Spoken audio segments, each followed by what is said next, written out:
filter how I feel. I wonder, wouldn't it be nice to live inside a world that isn't black and white? I wonder, what it's like to be my friends. Hope that they don't think I'll forget about them. I wonder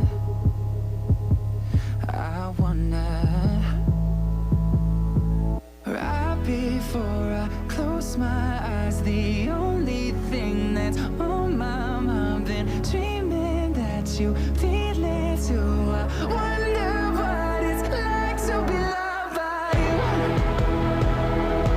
Yeah, I wonder what it's like. I wonder what it's like to be loved by you. Why I'm so afraid of saying something wrong. I never said I was a saint. I wonder when I cry into my hands, I'm conditioned to feel like it makes me less of a man. And I wonder if someday you'll be by my side, tell me that the world will end up alright. I wonder right before I close my eyes, the only thing that's on my mind, been dreaming that you feel it too. I wonder what it's like to be loved by you. Yeah, I wonder what it's like. I wonder what it's like to be loved by you.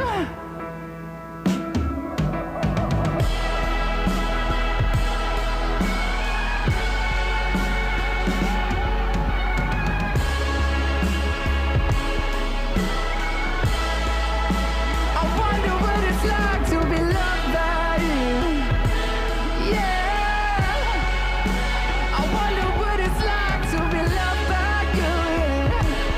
Yeah, I wonder what it's like to be loved by you. Before I close my eyes, the only thing that's on my mind, and dreaming that you feel it too. I wonder what it's like to be loved by you.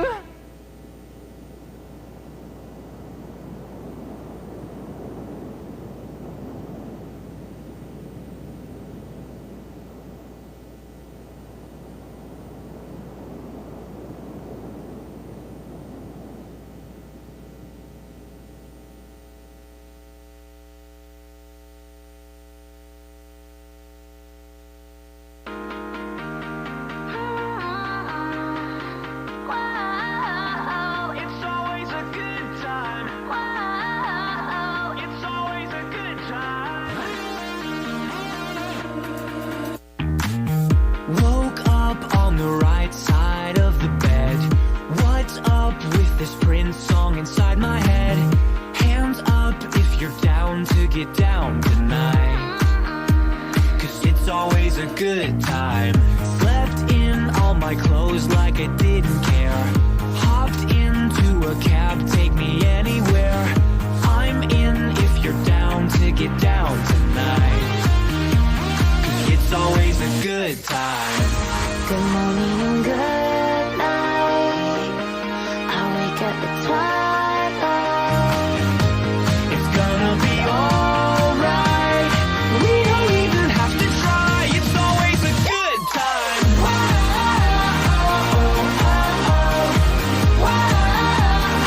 It's always a good time. We don't even have to try. It's always a good time. It's always a good time.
knows it would take a whole lot of medication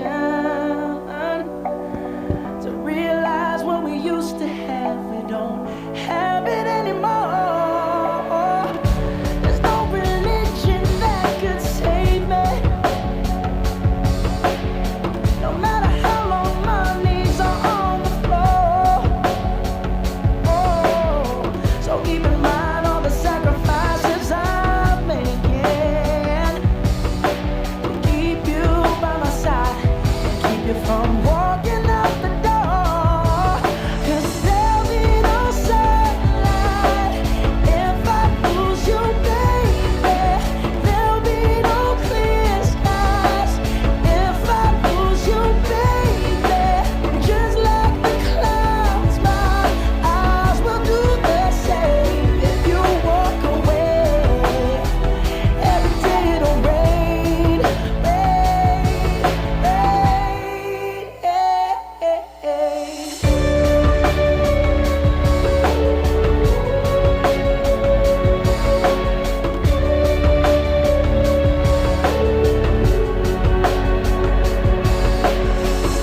I'll never be your mother's favorite. Your daddy can't even look me in the eye.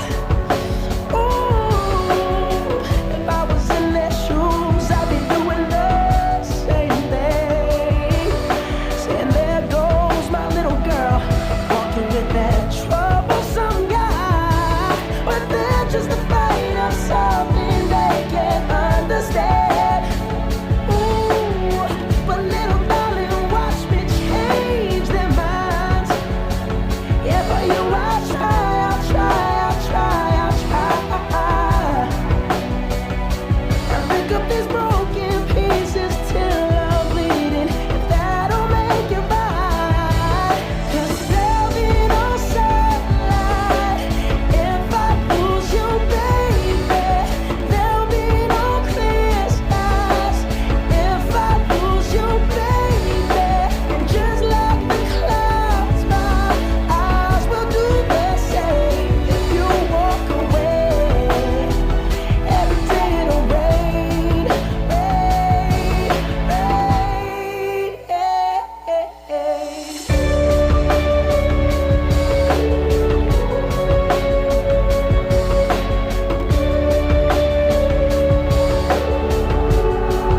Oh, don't just say goodbye. Don't just say goodbye.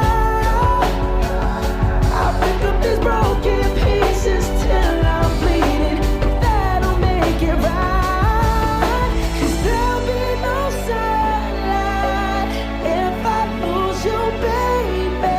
And there'll be no clear skies if I lose you, baby. And just like the clouds, my eyes will do the same. If you walk away, every day it'll rain, rain, rain.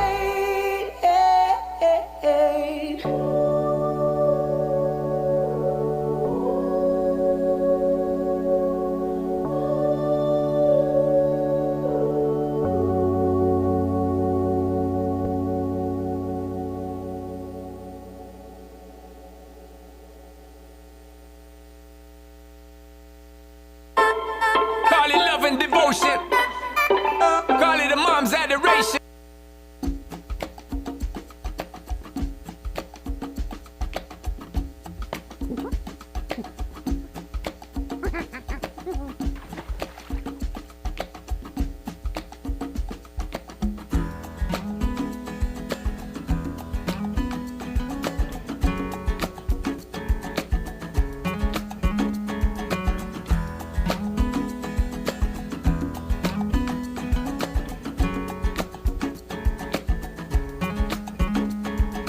Who's to say what's impossible they forgot?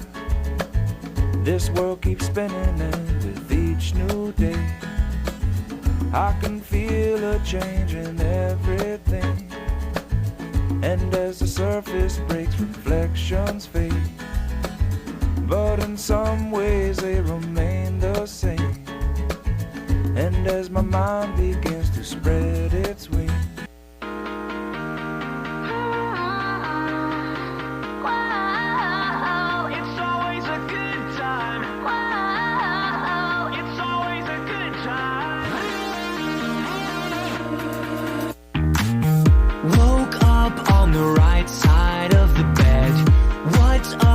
this Prince song inside my head. Hands up if you're down to get down tonight, 'cause it's always a good time. Slept in all my clothes like I didn't care. Hopped into a cab, take me anywhere. I'm in if you're down to get down tonight, 'cause it's always a good time. Good morning and good night. I wake up at twilight. It's gonna be alright. We don't even have to try. It's always a good time.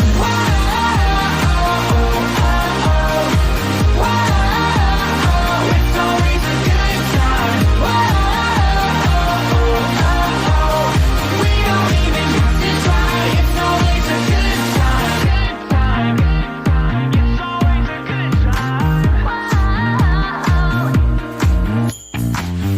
Freak down, drop my phone in the pool again. Checked out of my room, hit the ATM. Let's hang out if you're down to get down tonight, 'cause it's always a good time. Good morning and good night. I wake up at twilight. It's gonna be alright. We don't even have to try. It's always a good time.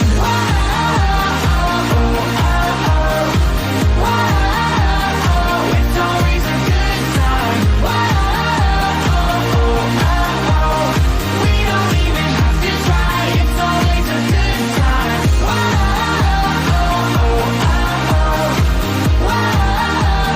It's always a good time. We don't even have to try. It's always a good time. Doesn't matter when. It's always a good time then. Doesn't matter where, it's always a good time there. Doesn't matter when. It's always a good time then. It's always a good time. It's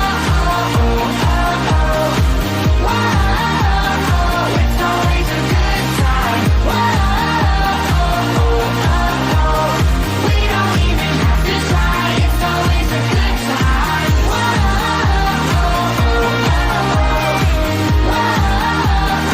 It's always a good time.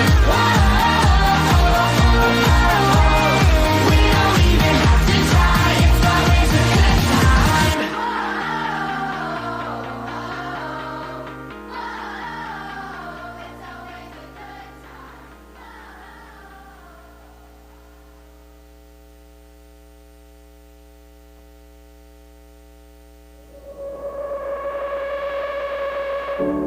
If you ever leave me, baby, leave some morphine at my door. 'Cause it would take a whole lot of medication to realize what we used to have. We don't have it anymore. There's no religion that could save me. No matter how long my knees are on the floor. So keep in mind all the sacrifices I'm making to keep you by my side and keep you from walking out the door. 'Cause there'll be no sun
nation. Foundation, a special bond of creation. Ah.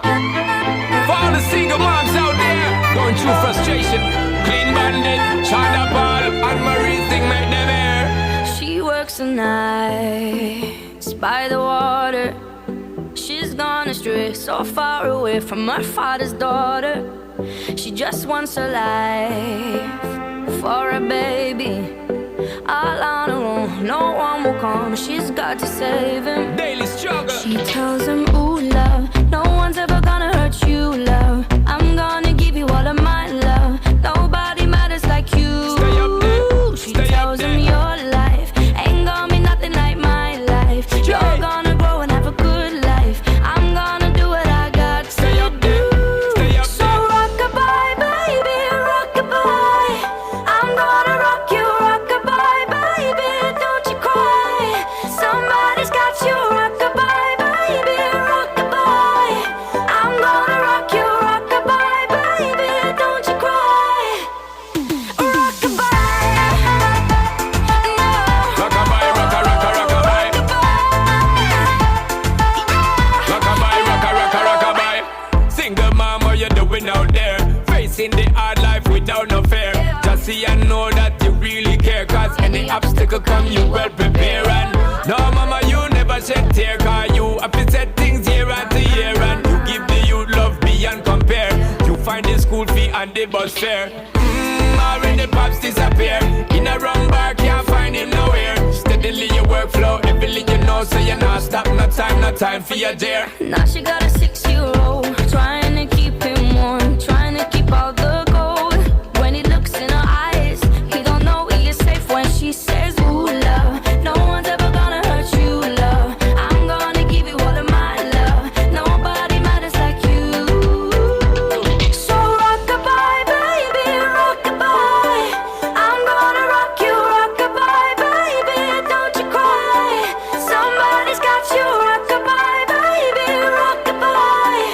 I'm gonna rock you, rock-a-bye, baby, don't you cry. With a bang, bang, bang. Alright then. No. Rock-a-bye, rock-a-rock-a, rock-a-bye. Rock-a-bye, rock-a-rock-a, rock-a-bye. Rock-a-bye, don't bother cry. Lift up your head, lift it up to the sky, yo. Rock-a-bye, don't bother cry. Angels around you, just dry your eye. Now she got a 6-year-old, trying to keep him warm, trying to keep out the cold. When he looks in her eyes, he don't know he is safe when she says. She tells him, ooh, love, no one's ever gonna hurt you, love. I'm gonna give you all of my love. Nobody matters like you. Stay up there. She Stay up tells him there. your life ain't gonna be nothing like my life. Jay. You're gonna grow and have a good life. I'm gonna do what I got to do. Yeah. So rock-a-bye, baby, rock-a-bye. Rock-a-bye, rock-a-rock-a, rock-a-bye. You rock-a-bye, baby, don't you cry. Rock-a-bye, rock-a-rock-a, rock-a-bye. You rock-a-bye, baby, rock-a-bye. Rock-a-bye, rock-a-rock-a, rock-a-bye. You rock-a-bye, baby, don't you cry. With a bang, bang, bang. Alright then. Rock-a-bye, don't bother cry. Lift up your head,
Hello? If everyone could just take their seats, please, that would be amazing.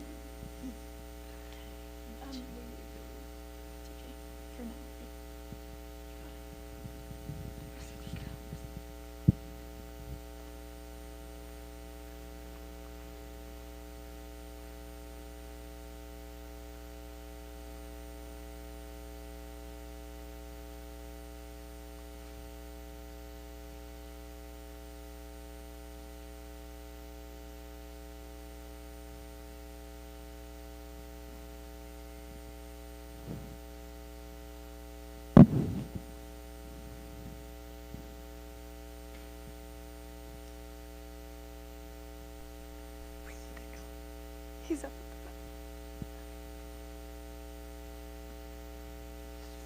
You just need the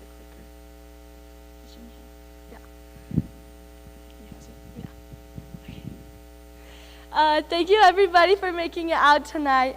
We appreciate you taking the time out of your day to come and support Invest Nest. This is a nonprofit organization and it began in 2018.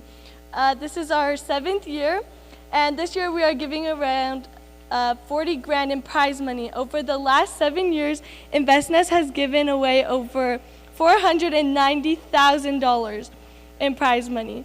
And thank you to all our sponsors and donors who have made all of this possible.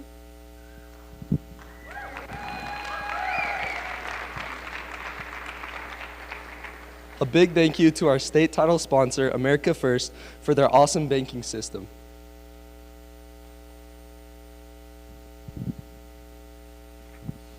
And thank you to our local title sponsor, C.A.P.S Network, for their leading e-commerce fulfillment and services.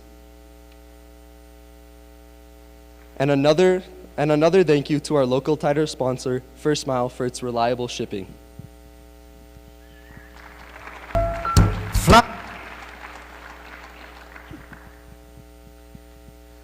Now let's introduce our 2024 judges. I'm proud to introduce Jim Ritchie. Over the last 45 years, Jim Ritchie has been the founder or principal of multiple business adventures, including serving as a senior VP for Franklin Quest. He is a member of BYU President Leadership Council for both Provo and Hawaii, a member of the NAC for the Marriott School of Business, and has served as an adjunct professor at Provo. He has also served as a board member and NAC advisor to Southern Virginia University. Ritchie and his wife, Carolyn Orton, have spent over 20 years serving full-time in his church service on 4 continents, which has included serving as a bishop, stake president in Simi Valley, mission president in Roanoke, Mission Training Center President in Ghana, Institute Director in New Zealand, CES Area Director in Africa, Regional Representative in the Provo region, Director of the Wills Center at BYU Hawaii, and most recently at the YSA Specialists for the Washington, D.C. South Mission. The Ritchies have 8 children and 40 grandchildren. He is also the principal founder of the Ritchie Enterprises, LLC, which began in the late 60s. Of more recent vintage is the Ritchie Group, of which he is the gray hair of the group. Devin Johnson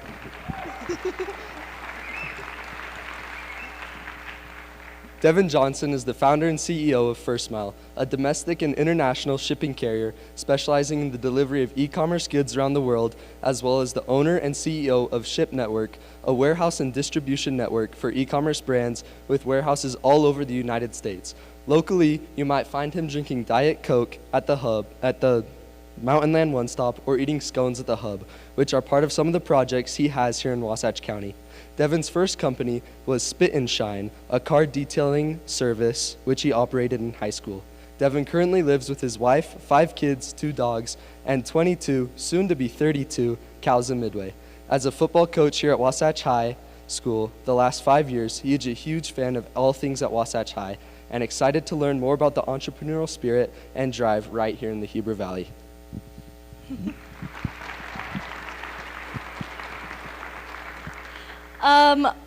Jessica Larson. She is a wife, mother, entrepreneur, and a lover of all things sweet. From a young age, Jessica always wanted to start a business and make her own money. Her entrepreneurial journey started off with a real cash register when she was 10. She attended UVU and earned a bachelor's degree in business management. She started baking cookies out of her home with a cottage license in 2013. After 4 years of selling to the local shops, she moved into a brick and mortar home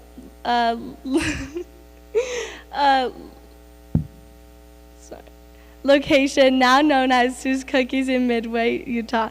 Sue's Cookies was a special way for Jessica to serve her community and connect people one at a time.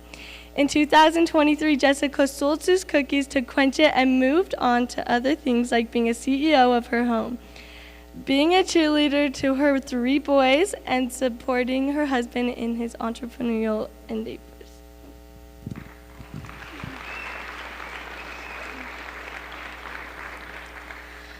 Last but not least, we have David Studdert. David J. Studdert is a founding partner at LiveView Technologies, LVT, and currently runs their go-to market teams, including sales, marketing, and business development. David is a former United States diplomat. As a White House appointee, he works with the U.S. Department of State, United States Agency for International Development, and other federal agencies involved in international affairs. His specialty is in frontier economies. David has managed international development for Mountain States Center for Foreign Investment and a U.S. certified investment program. He has coordinated development and humanitarian projects in diverse developing regions of the world, ranging from Haiti to Bosnia to Ukraine. Early in David's career, he was the tour manager for Warren Miller Entertainment. David studied international law and diplomacy at Brigham Young University and has a broad knowledge of the international marketplace, government policies and procedures, and business in a free market economy. He also speaks fluent Russian as well.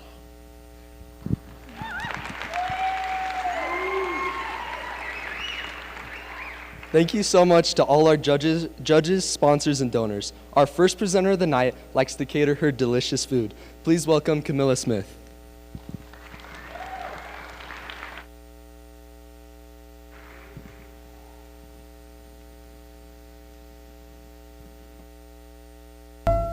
Fly me to the moon, let me play among the stars, let me.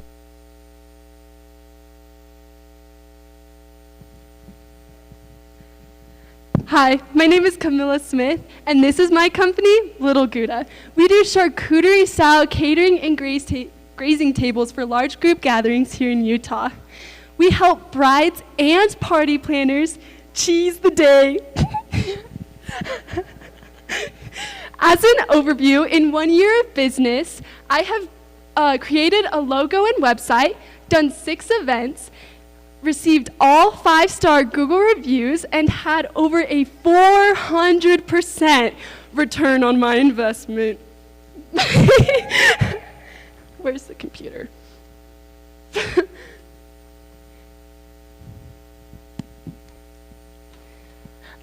Meet little me, who has always been creating art with food.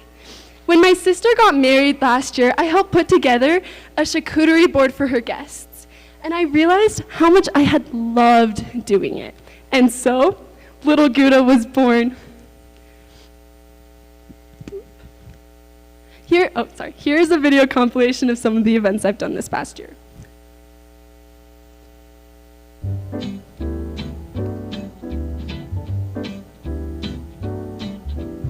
L is for the way you look at me.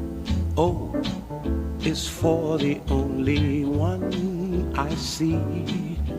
V is very, very extraordinary. E is even more than anyone that you adore can love, is all that I can give to you.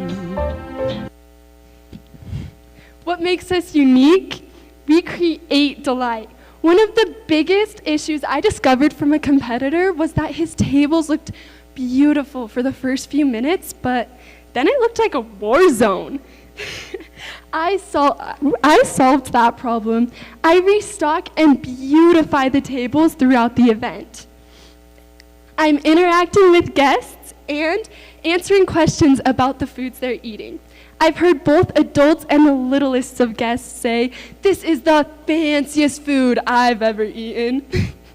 Employees wear our signature black beret and apron, giving off a fancy French vibe. Our guests are falling in love with food all over again. Little Gouda targets mothers of the bride and party planners. These women are aged 40 to 55, middle to upper middle income, who enjoy pleasing a crowd.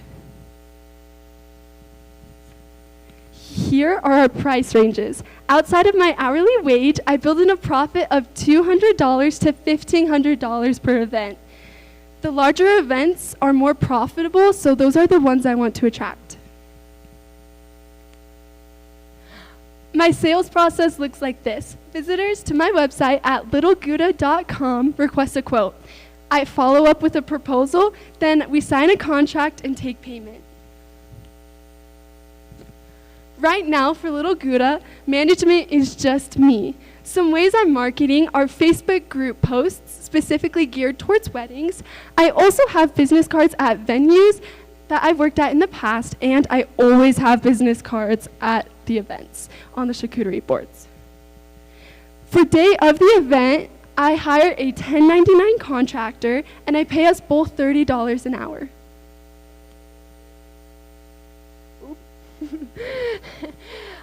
With this business, I have some amazing opportunities. I have a partnership with Heber Valley Artisan Cheese. I'm also working on a radio interview in Salt Lake, and it's Utah. People here are always getting married. Ooh, that was not supposed to happen. Okay, some threats I have is how charcuterie is a trend. It may last or it may fizz out. While there aren't many charcuterie-specific caterers, there are a ton of competitors in the general catering space. Ooh, that worked. Wait, what did it? Oh, for future growth, I'm focusing on more customers, more products, and customers buying more often. I've officially been in business for a year now, so let's dive into how that worked for me. My startup costs were $642. This money went towards boards, crates, employee uniforms, food handlers permits, and cleaning supplies. My total profit, this is my total profit after working 6 events.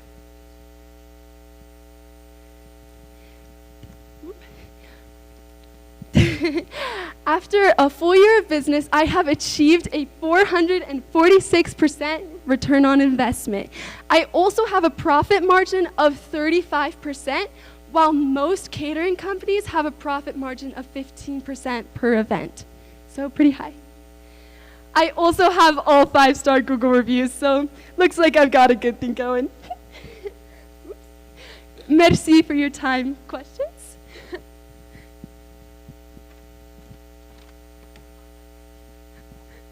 Oh yeah, I have this little gift baggie for you guys just to show you guys what I do, and you guys can taste it. It's so good. You go, girl. This is awesome. I have one question for you. How much time does it take you to do all the shopping ahead of time, and are you putting that in your hourly rate, I'm assuming? Yeah. So how much time does that take you? Okay, so it takes me about 15 hours from just me, so about 7 hours 9 hours pre, 1 hour shopping online, 1 hour like shopping at like my partnership, Heber Valley Artisan Cheese, and then a lot of it's shopping at Costco. We love Costco. I also have a card for Costco. I get tax benefits from it, so yeah. You have beautiful work. Thank you. I want to say this is a great presentation. I had written down about 4 questions, and all of them were answered in here. So you did a phenomenal job. One question I did have was you mentioned that you make a little bit more money in the larger groups, so that's where you'd like to focus. So I'm curious, what, if anything, you're doing different on your marketing to speak to or attract the larger groups that you want as your ideal customer? Okay, so I'm specifically going for weddings, right? And weddings are large group gatherings. So I've had lots of quote requests for like 0 people, but not 0 people, oh my gosh, 50 people, but those have very little profit for me. So what I'm doing is I am focusing on weddings just to get more profit, but there is nothing I'm doing specifically to get like 400-person events. Those kind of just come and go. That's all the time that we have. Sorry. I don't think this is working. Thank you, Camila, for that awesome presentation. Your food looks so good. And thank you to our donors, Davy Zallen and Libram Ford. We appreciate your donations. And our next presenter is Kevin Hall.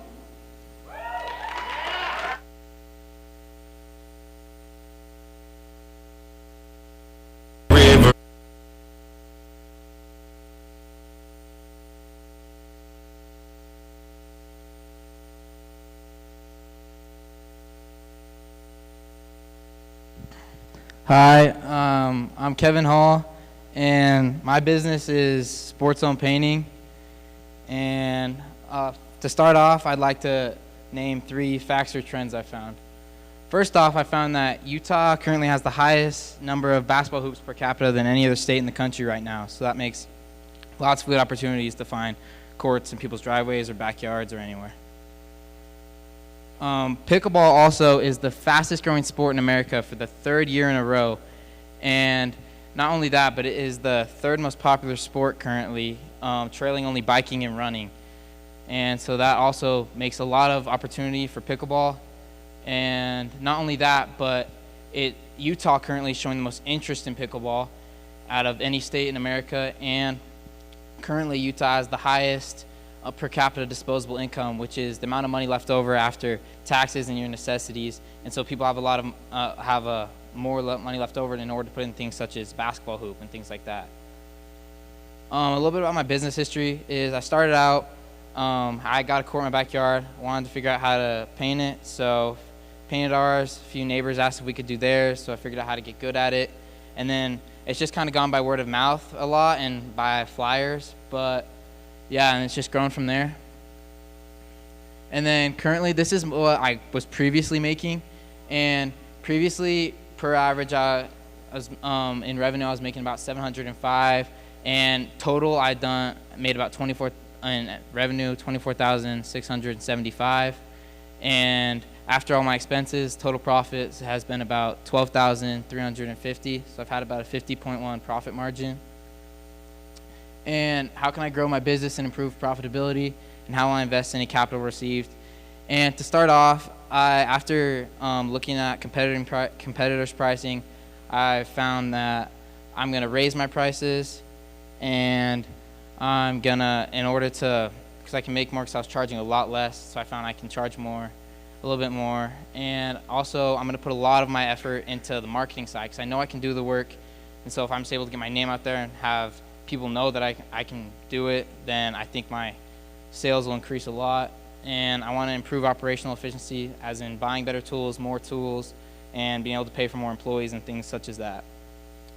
So currently, this is what I was previously charging, was $350 for pickleball, $450 for a half-court basketball court, $800 for a full court, $800 for pickleball and half court, and then $300 for special design. I wasn't previously charging for pressure washing.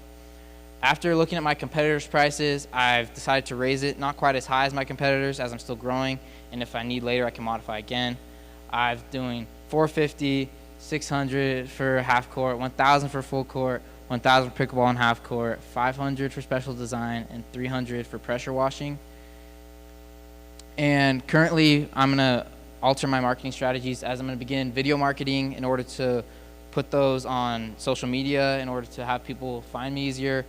Ask the people who have previously done their courts to post on their social medias about the quality of the courts, the quality of the business with me, And also, I found that you can train AI in order to look at Google Earth, and it can see who has a basketball court in their yard, and then I can target those people in order to have a more target market.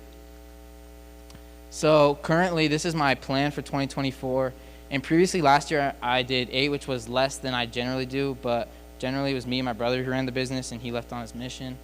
And so my plan is to do 65 courts if I can paint for 13 courts a week, and do 13 weeks, 5 courts a week.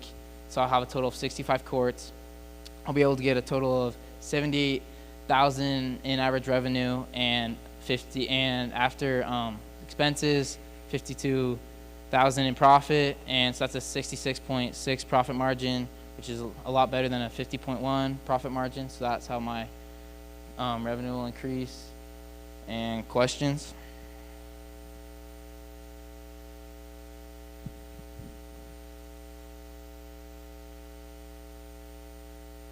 Kevin, good job.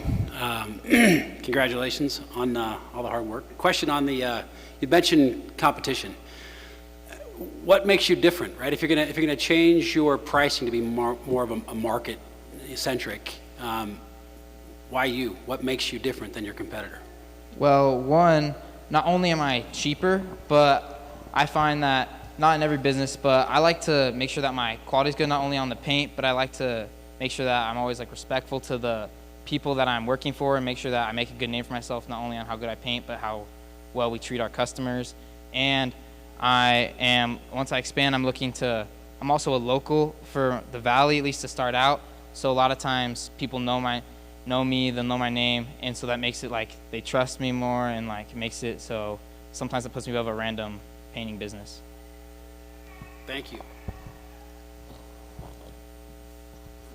You're going to have to leave the Valley to make those kind of numbers work, aren't you? Do you think there's enough work in this Valley to keep those numbers going? Well, I have left the Valley before, as I've done a couple courts in Park City, and I've done 2 in Spanish Fork.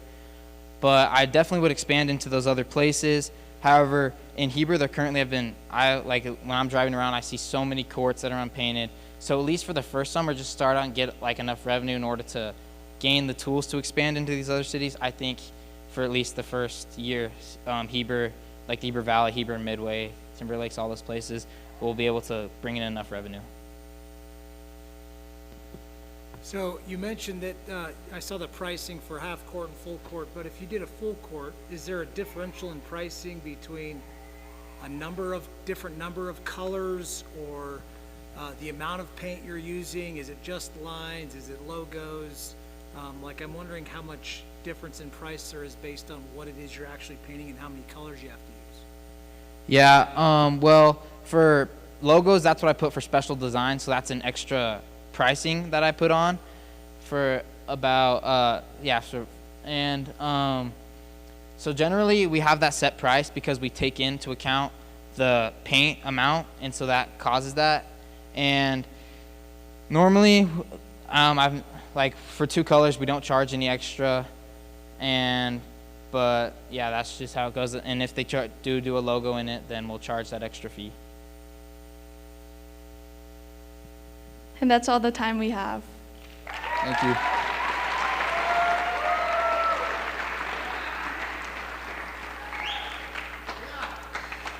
Thank you, Kevin, for your awesome presentation. Now you all know where to go if you need your courts painted. Thank you to our donors, Midway Construction Company and the Ritchie Group. We are grateful for your support. Our next presenter is Jed Kelly with an awesome presentation.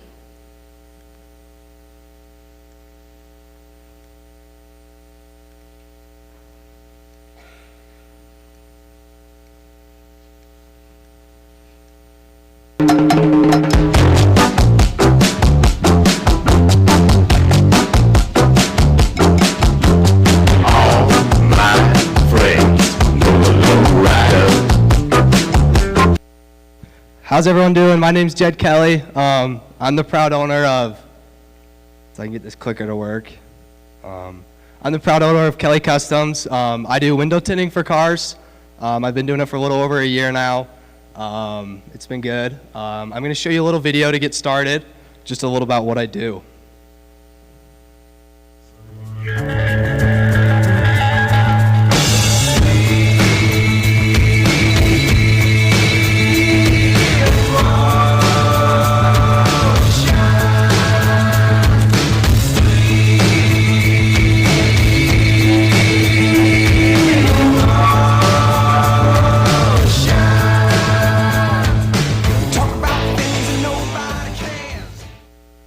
So first off, why would you want your car tinted? There's many reasons for this. It offers protection for your car, keeps you cooler, hides people from seeing you picking your nose at the red light, all sorts of stuff. And let's be honest, it looks great. Everybody loves it. It makes your car that much cooler, right? I wouldn't be here today without my customers. All my customers, they've loved me. I do their truck. They want their wife's car done from me. I do their cousins, their friends. I do everyone they know. Get this to go to the next slide. One back. My marketing plan, I mostly market word of mouth, like I said. I'll do one person, and then they tell their 10 friends, and then those 10 friends go tell 10 more people each. So it just spreads from there. Labrum subcontracts me out, so I do all their vehicles that they need done. I have other ways. I have business cards. I use social media. I ask people for referrals. I'm going to invest in a CRM to build relationships with my customers, so when they go buy their next car, they can give me a text or whatever. They remember who I am. Yeah, my target demographics, 16 to 55, mostly males. That's really who wants their windows tinted, right? Can you go to the next slide again? My plan for growth, I got here where I am today. Can you go back again? I got here where I am today. I used to work at Labrum. I was their window tinter for about a year and a half. And then a year ago, I came to InvestNest. I'd been in business for about 2 weeks before I came here. And so I've been doing that. And then if I was able to get the money through InvestNest, there's a couple things I would do. I would start offering more lines of tint. So there's different tints that block more heat. So I would buy the more expensive tint and get into that and buy marketing strategies to upsell the ceramic. Because when you upsell it, you can make more money, more profit with that. My next phase, I'm going on an LDS mission in July, so I want to come home from that and get my LLC, and then I want to offer more services. I want to get into doing residential and commercial buildings, so houses and such. That's where there's a lot of money into too. Hopefully one day move into a shop, and then if I'm in a shop, it gives me the ability to start wrapping cars, doing PPF, vinyl, all that sort of stuff. My company metrics, my average income on a vehicle is about $300. It takes me about 2.9 hours to complete that job. It costs me about $36 in materials. I pay myself $58. I pay myself $20 an hour, and my company takes home $205. And then on the right, it's just broken, same thing down, just broken into hourly metrics. Here's my profit to date. They submitted this like 2 weeks ago. I made like $2,500 more since then. I have a net profit of 19 grand, and I've spent about 3. Yeah. Here's a before and after photo. I did this truck a couple weeks ago, and then here's some more photos of cars. You guys have questions?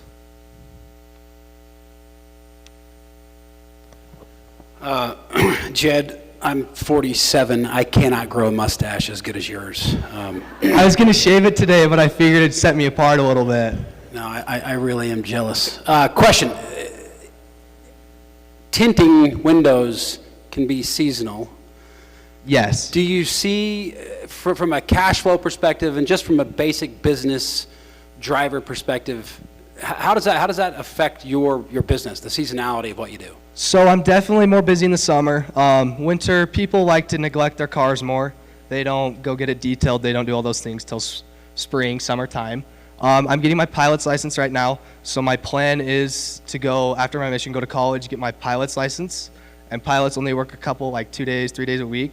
So I would want to be doing that. And then on the side, I would want to open a shop and be doing this. So during my where I'm not working as much, you'll still have a pilot to base on. And people, I mean, once you get your car tinted, it's kind of hard not to buy a new car and not get it tinted. So a lot of the times in the winter, I still get those customers coming in, and that's, if that makes sense.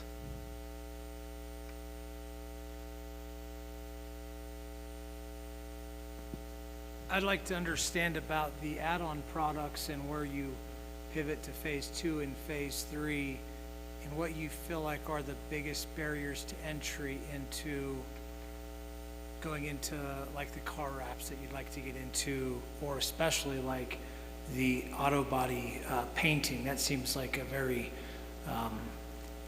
piece of like finesse that's required. So I'd be curious to understand the barriers to entry into those pivots. Yeah, so I've made friends, other window tinners, other wrappers. So the biggest cost is just practice. Film to wrap stuff is pretty expensive.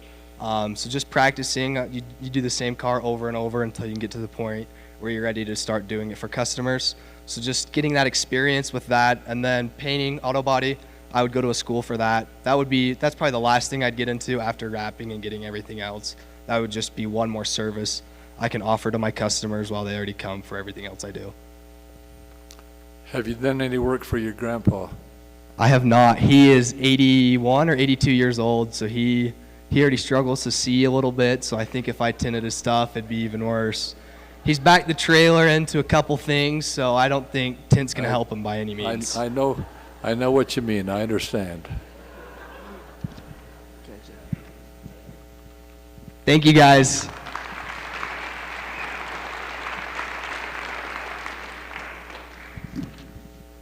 Thank you, Jed. That was amazing. Those windows look sweet.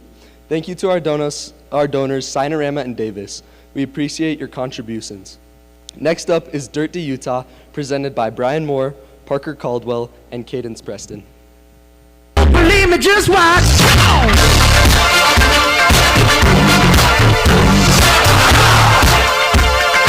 Don't believe me, just watch.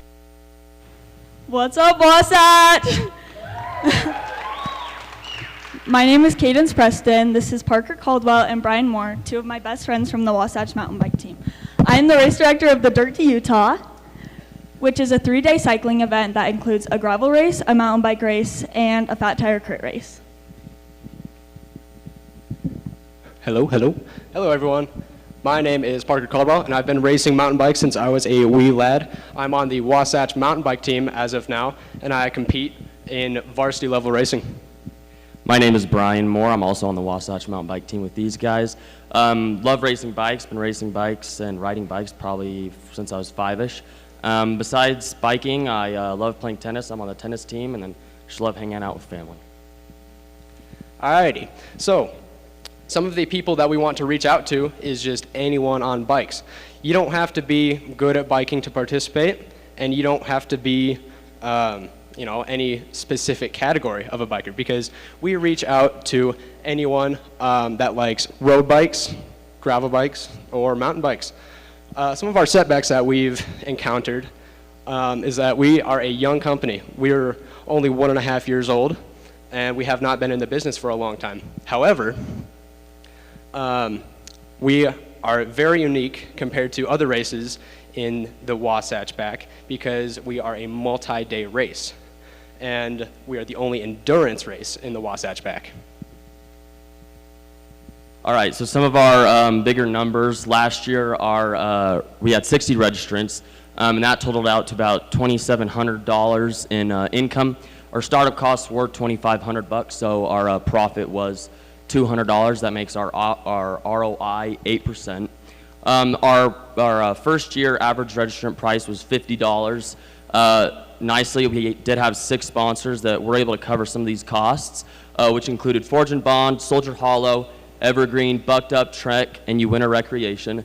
Some of our projections for this year have been 250 registrants to 300. And our average registrant cost this year is $175, and our projected revenue is $40,000 and more. That would make our return on investment 900%. Our mission is to give back to the Wasatch mountain bike team and the Soldier Hollow team. On average, kids are paying $1,000 for equipment and a spot on the team, so we want to help kids on our team who come from low-income families be able to afford these things. We're a unique bike race, and that's why we need your help. But we believe that we could be the biggest in the country. Alrighty, so some of the courses that we have this upcoming year is a mountain bike race with two options. We've got a 30-mile race and a 77-mile race. For our gravel course, we have a 30-mile option, an 80-mile option, and a 130-mile option, catering to every single level of riders. And then we've also got a fat tire crit, which is a quarter-mile loop that racers will be racing around for 30 minutes to compete to get the most laps. Thanks for coming out, guys. We're going to reach out to you. We have a code for 10% off InvestNest 10. Use that by Friday, and it can get you 10% off on registration and merchandise. We have some cool hats and sweatshirts that we're going to be launching soon. So that's all for our presentation, and we're ready for questions.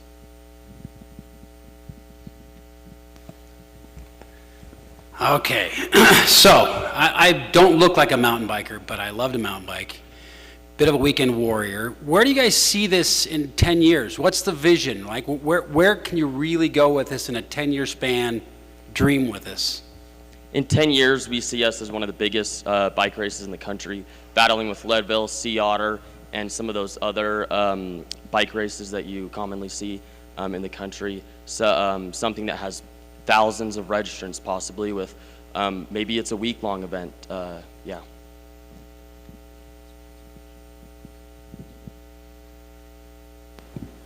I don't know anything about bike races, so maybe you can teach me with this sort of event. Is this something you can duplicate many times a year in other states? This same race branded the same way in different locations, or the same company having different branded events? Like, plan just one race every year in the same place? Of course. You know, as Brian was saying, in the next few years, we foresee a lot of growth. For example, you know, maybe a 7-day event that'll cater to a lot more riders. Potentially, we would open, you know, other events. For example, the Live Sports company produces many races, including Sea Otter and Leadville. So we could potentially do something like that. We are a nonprofit company, which means that we can have multiple events too. I love that you guys have, that you want to give back to the community. How do you, are you going to take a portion of your proceeds, or how are you going to give back to the Wasatch mountain bike team? Yeah, so a portion goes to the Wasatch mountain bike team, the Soldier Hollow team, and we are donating to kids on our team.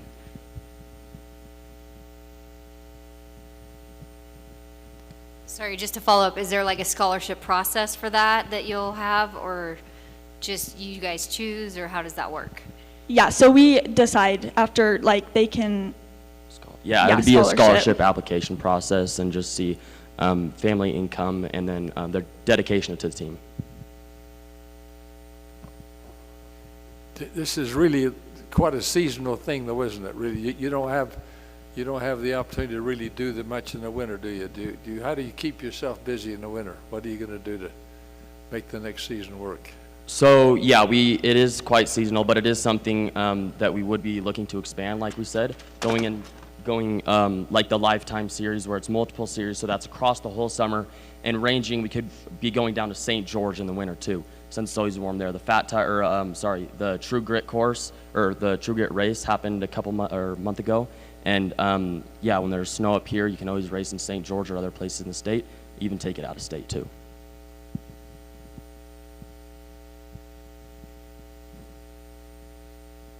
Yeah, thank you guys. Oh, give that to the next presenter, Colin. We have one more though. This case has it. Oh, perfect. Can I see that? Yeah, awesome. sorry. I definitely want to make it out to that bike race. It sounds awesome. Thank you to our donors, Jamie Dunn and Rusty Pollard. We are so grateful for your donations. And next up, we have Colin Irish.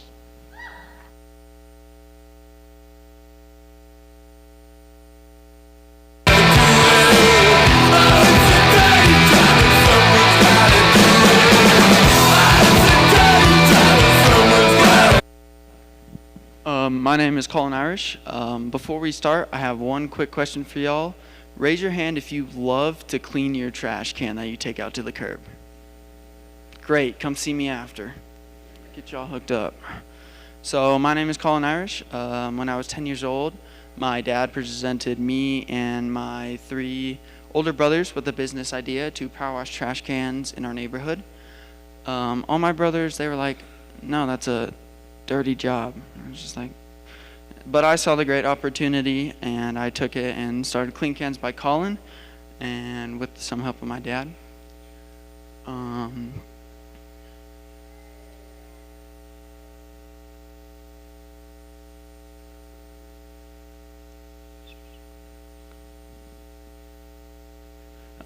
We recently moved back to Wasatch County this last summer, and I'm relaunching my business as Clean Cans here in the Valley. I have all the basic equipment I need and a few years of experience under my belt, but I'm currently a one-man operation. I would start by targeting the 4,900 houses here in Heber City and also the 2,100 houses over in Midway by distributing flyers and advertising at local businesses. The good thing about me is right now I'm operating at a 70 to 87 profit margin depending on what service type you get.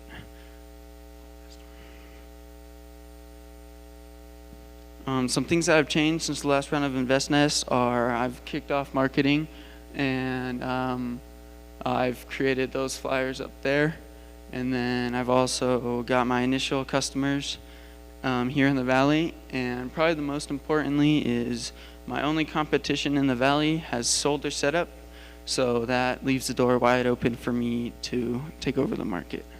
I would also like to say thank you to our judges and our donors and everyone that makes InvestNest possible. It helps kids like me have these dreams come true, and that's what it is to me. It's a dream come true. I'm willing to do whatever it takes to get Clean Cans a household name.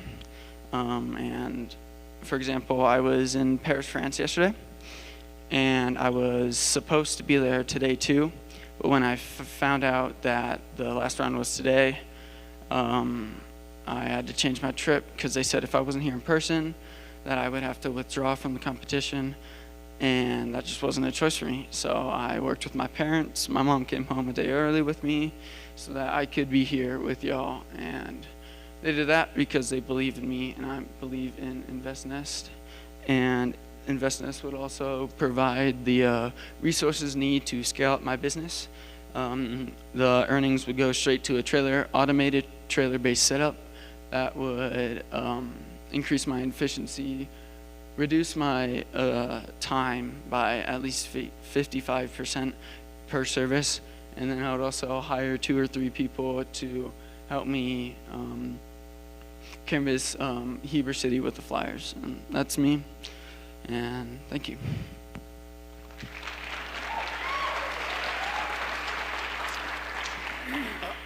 I don't know if I saw it or not, but do you have an annual contract? Do you do this once a year, twice a year? What's my prices are monthly, one time, and annual. So annual would be about 4 times a year, every 3 months, monthly, and then one time. And what's been your success ratio of getting those kind of contracts so can you come back regularly? Well, I just changed my prices when I came back because I've rebranded my whole business. So I don't have those numbers yet, but I will get those.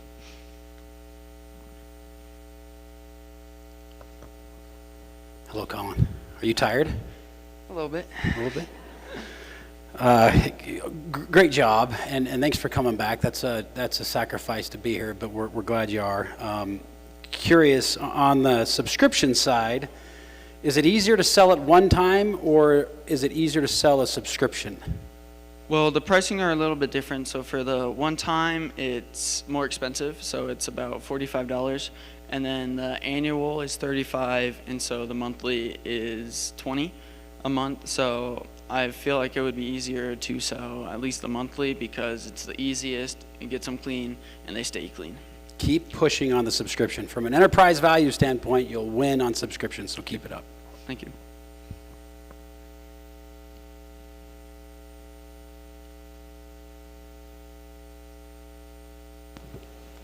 Is there any, like how does the water work? Do you hook up to a customer's hose? You bring your own hose and hook up to their spigot? What kind of products do you use? Right now I would hook up to their spigot and do it 2 cans. It takes me like 20 minutes. So that's what I would do. But if I was to get a trailer, I could use my own water and just pump off of that. And in terms of soaps and cleaners, I assume you have to be aware of kind of what's going in the sewer systems and those sorts of things with chemicals and... Yeah, so I bought a degreaser and I did all my research on it, and it's eco-friendly, so it won't kill any of the grass or anything like that, because I've heard problems about that. So. Awesome. You, Colin.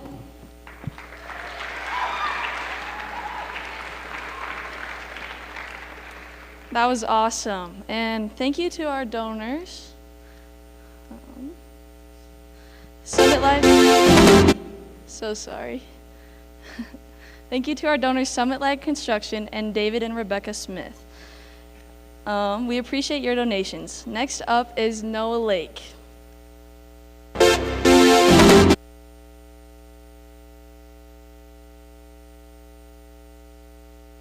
That works too. All right, what's up, guys? I'm Noah Lake. This is the Video Goat. So I want you guys to think about how many photos and videos you've taken every year. Just think about that for a second. That's insane, right? And studies have actually proven that the average American will take at least 3,000 photos and videos per year. Think about all of the photos and videos you've accumulated, all right? You can go back in time too, old videotapes. Don't you want to go back and look at all of these? But there are so many. It's so hard to do it. So, the Video Goat has your back, all right? We basically take all of your photos and videos that you've collected, and we make short and easy to watch highlight videos that you can enjoy with your family. Real quick, let me introduce myself. I'm Noah Lake. I've been a lifelong enthusiast of filmmaking. That's how I got so passionate and experienced with video editing. And I also love being outside. I love mountain biking. And I also like to develop apps in my spare time. But above all, I love my family. And we've done so many awesome things over the course of so many years. And we gathered a ton of photos and videos from all of that. And we gathered enough media to the point where it was overwhelming to even think about going back and looking through all of it. So we came up with the idea of taking all of the media year by year and making 10-minute videos for every year. And we've done that for the last 23 years. And now we can sit down as a family and watch these memories together. Here's how it works. So basically, all you gotta do is get your files or media over to your editor. Your editor's gonna help you along this entire process. Then the editor does all the hard work for you. It creates your video, and then you work with the editor to tweak it until you are completely satisfied with it. Then the editor will share the video with you. And we sell this package in 3 different services. I said that backwards. 3. We offer vacation, annual, and custom videos. Your vacation package is we take all the photos and videos you took on a vacation, and we create an awesome, exciting highlight video that highlights everything about that vacation. We have the annual package. We take all the photos and videos from that entire year, and we compile an awesome highlight video that highlights those best moments. Then we have the custom package for any event that you might have photos and videos for. We'll create a video highlighting everything around that event for any special event that you like. All right, and to get started with all of this, all you gotta do, go to our website and contact us. It is that easy. So everybody, pull out your phone, scan that QR code, go check it out for yourself. Get your family videos edited. It's an awesome experience to be able to sit down with your family and go through all of these family videos and relive those memories together. And if you do it today, you'll actually save 10%. But let me talk about the market, the competition, and some of our projections. So the video editing market in 2021 was about $2 billion. And by 2030, it's expected to hit 3.3 billion. And our target market is well-developed parents who have extensive collections of media. And we have some competitors, 3 main ones. We have Little Laughter Films, Flat World Solutions, and freelancers you find on Fiverr. However, we have a lot of advantage over them. First off, a good name. What the heck is Flat World Solutions? That's seriously awful. And then, like, our ease of use. Our editors help you along the entire way, right? You have any questions whatsoever, they help you along the way. You get to personalize your video, start to end, completely. We do not end the video until you are satisfied. And we specialize in this. Like Flat World Solutions, for example, they have 50 different video editing services. They offer so many things and they don't specialize in anything. But because we specialize in family video editing, you know that your video is going to be amazing. And we also have fast turnarounds because we are team-based. And there's been such a high demand for this that there's no need for extensive online marketing as of right now. Later this year, we will start to implement social media marketing and adjusting our SEO. And further down the line, we'll expand those marketing efforts further. Here's some of our projections. For every project, it averages a retail of about $414. With that revenue, you give about half of it to the editor, and you cover your operating costs, and then you're left with about $200 in profit per project. And you can see over the first year, we're shooting for 45 years, we're on track, and that's about $9,000 in profit. And by year 3, we're making $28,000. And so what are we doing here? What's the investment? Well, we need to upgrade our video editing hardware. We go through so many photos and videos. And we need to make sure that all of our computers and all of our equipment that we use is robust enough to be able to handle these so we don't bottleneck and slow down the process. And we also want to be able to convert and digitize all of those old videotapes sitting in your basement. We also want to be able to accept those as a media format so we can edit those. And then we also want to upgrade our file servers to Amazon Web Services so we can handle higher data transfers, more robust workloads. Thank you guys so much. Scan that QR code if you haven't already. Judges, do you have any questions for me? Well, you kept using the word we. How many of you are involved in this? So right now it's just me and another editor. We do plan to further expand as demand grows. But as of now, yes, it is just 2 editors.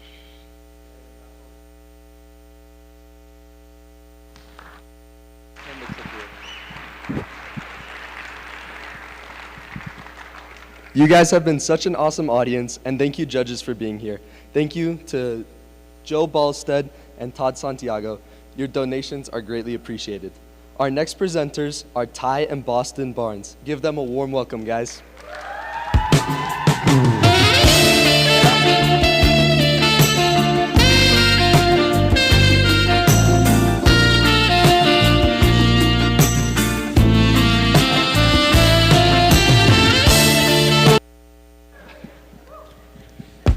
Hi, my name is Ty Barnes. And I'm Boston Barnes. And we are Pickle Court Surfacing.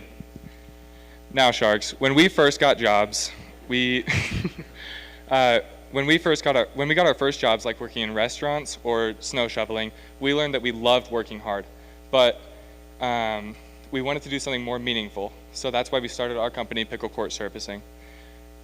We started this company because we really wanted to create an environment for us and our employees to have a really great work environment, to do something more meaningful, and also help our community.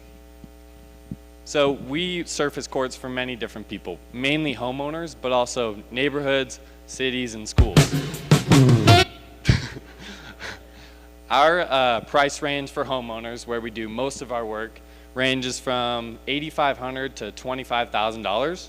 And then for public courts, anywhere from like $60,000 to $250,000. Now, to make our courts, we first acid wash the concrete, and then we fill the cracks, prep the court, and then we put on 2 layers of black resurfacer, 2 color layers, and finally our lines. Then we add basketball hoops, fencing, and stadium lights. So we market to our customers mainly through our website and our custom search engine optimization. But we've also been on multiple news stations, and we're going to again this Friday on Good Things Utah. Now, our biggest strengths are definitely our customer service and dedication to quality. We try and make every court as perfect as possible and make sure that every client is happy with our work. Our biggest weaknesses are definitely our age and our affordability, but with pickleball growing so rapidly, there's so many opportunities for growth.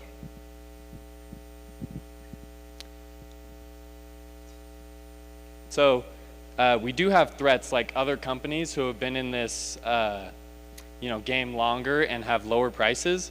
That sounds awesome, but lower prices usually mean poor quality. Now, I currently manage the crew's schedule and all the supply chain, but Boston and I both manage the crew on site and are always working on the courts ourselves as well. We have a team of 8 we have a team of 8 W-2 employees ranging from high school to college students, and we work from 8 o'clock in the morning to 4 o'clock in the afternoon, 6 days a week. So if we were to win this competition, we would put this money towards a new truck or trailer so that we could start a whole new crew. This would make it so we could double our efficiency and double our income.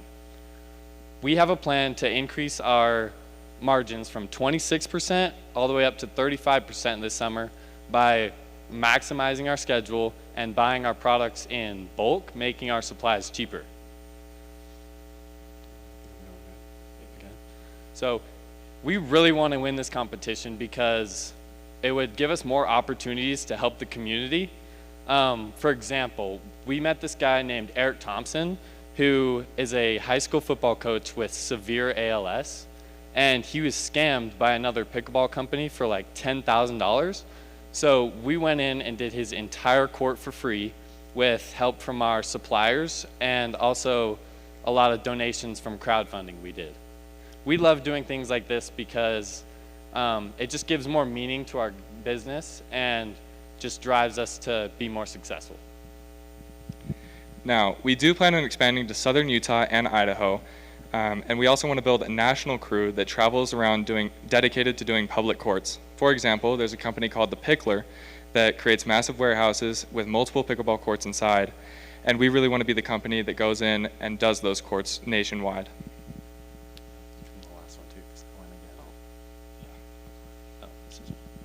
So last summer we did 20 courts. This upcoming summer we already have 20 courts on the books with their deposits paid. So we're super excited to say that we think we're going to do like 40 courts this summer and make about $340,000 in gross revenue.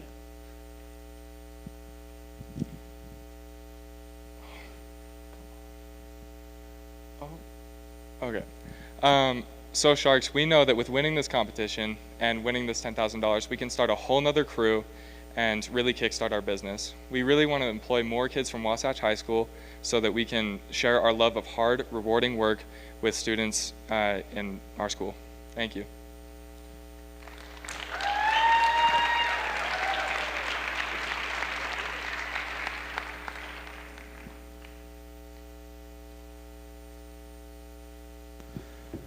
My first question is just getting a little bit of clarity about what you're selling in terms of, I think you said your number one customer are homeowners. So are you selling them a pickleball court, but you just have them pour the concrete and you come back and do the rest? So really you're selling the idea of getting a court, you just do the surfacing and contract out the rest, or does the homeowner take care of the other things, the hardware, the excavation work, the concrete work, and then you just seal it and paint it, make it look nice when that's all done? Right, so we do, most clients that reach out to us do already have their concrete poured, but if they're just planning on doing like a project, redoing their entire backyard and putting in a concrete slab, we do have a subcontractor that'll go in, excavate, and do all the concrete work, and then we come in after that and put in the surfacing material, basketball hoops, everything like that. You guys are brothers. Yes. Okay, I kind of put that together. My first job in high school was with my older brother. I haven't talked to him since. I'm just kidding. I love him dearly. But how do you guys work well together? I mean, you got to remember family first, right? It could be hard working together, but talk to us a little bit about the dynamics of working as a family. Yeah, so it's really fun working together. I mean, we have a bunch of other people in our crew, and it's fun working. Like, it definitely gets stressful at times when, you know, we have to finish a court and then hurry and go do the other court. But it's really fun. We love working together, and we drive like an hour and a half to like every court, so we definitely, you know, are working together most of the time. So yeah. I have kind of a fun question. You guys, just to follow up with this, you guys are pretty polished in your presentation, and your business sounds great. What do you attribute your work ethic to, or do you have a current mentor? Yeah, so we actually have a current mentor. His name is Jason Bowerly. We worked for him for free for about 2 months for Utah court surfacing, and he taught us the ins and outs of how to do the pickleball courts, and also how to do all the back end, so like the numbers and everything like that. But we still pay him actually a 5% royalty just in case we have any questions for him. He's available at any time, and he's been a huge help for us. That we have. That was spectacular. Thank you, guys. Thank you to our donors, Costa Vida, Zion Global, and Big D Construction. Your guys' donations mean the world to us. And next up, we have Cooper Hansen. I'm a working man in my prime, laying in a window.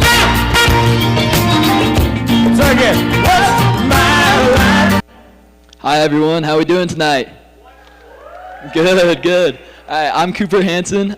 First off, I just want to start off with saying I'm super excited for the opportunity to be here tonight and get to present my business.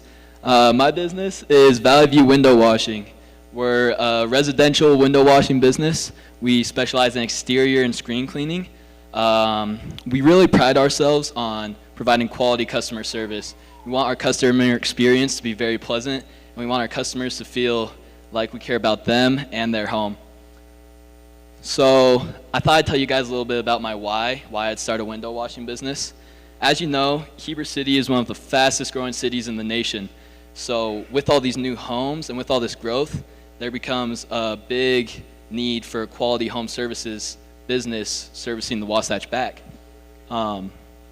We have competitors. We have 4 competitors, but these are all small, locally owned businesses. And there's over 16,000 homes in the valley. So that's a lot of windows to wash. You might be wondering why you should book with us instead of those other 4 businesses. Well, like I said, we really focus on providing quality customer service. We want our customer experience to just be awesome.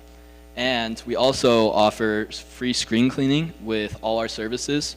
That's something our competitors aren't doing. Our competitors will charge anywhere from $3 to $6 extra per screen, and that can really build up. So that's just a nice service that we offer. Let's get into profitability. The average window washing job takes us about an hour and a half, 2.5 hours to do, and we bring in anywhere from $150 to $350 per job. After we paid for our equipment and we got those fees out the way, and past that we have no other fees. We just hook up to the homeowner's water, and that's our equipment takes care of all the work. We just wash the windows using pure water. We've been in business for just a couple of weeks, like 3 weeks, and we've been able to do 7 jobs. We got 3 more on the books, and we've brought in over $1,000 in revenue in just the short 3 weeks we've been in business. Our operations can be a little confusing if you don't know how it works. Like I said, we just use pure water, but I made a video to explain it all. So, up in Best Nest, I get a lot of questions about what this machine is, how it works, and how we're able to clean windows without soap and a squeegee. This is a deionization tank. Normal tap water is what we call hard water. It has lots of minerals in it. So if we were to clean your windows with just normal tap water and leave it there and not squeegee it off, when it dried, it'd leave all those minerals and it'd leave hard water spots. So that's where this comes into play. This is our tap water. It goes through all our filters, and it takes all the minerals out and becomes pure. Then it goes through all these hoses to our extended water-fed pole. We're able to extend this pole to be able to reach those second-story windows. We got our boar's hair brush on the end. That's going to help us to scrape off any dirt or debris on the windows. So first, we scrub the frames. We want to make sure our frames are clean, so when we're done with the windows, there's not any dirty water dripping down. Then we scrub our actual glass. This is going to loosen up any dirt or debris on the windows. Once we're done scrubbing our glass, we're going to go to the top and give the window a good rinse. This kind of how our operations work. It's a little confusing. It's not traditional like soap and squeegee. But as you can see, we get really good results. Those are some pretty dirty windows, and those are looking really good. We've only been in business for a couple of weeks, but our customers have been super happy with the services. We got multiple 5-star reviews on Google, and we're hoping to get more. Marketing, mainly we do door-to-door. There's 3 reasons for this. It's convenient, we're on the job, we can give a quote right then and there, and we can do the job that day. It's budget friendly, it costs us nothing to go out and knock doors, and it's a large reach. It takes under 5 minutes to knock a door, so that's a lot of potential customers we can reach in a day. We also do a little bit of Instagram advertising.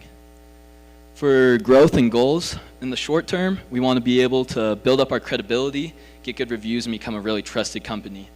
We also want to create a loyal customer base that we're coming back to wash windows multiple times a year. We also want to earn referrals. I say earn referrals, not get referrals, because we really do want to earn our referrals. In the long term, we want to be able to expand and hire employees, possibly do commercial jobs, and possibly also do other home services. That's all I got for you guys. Thanks for listening.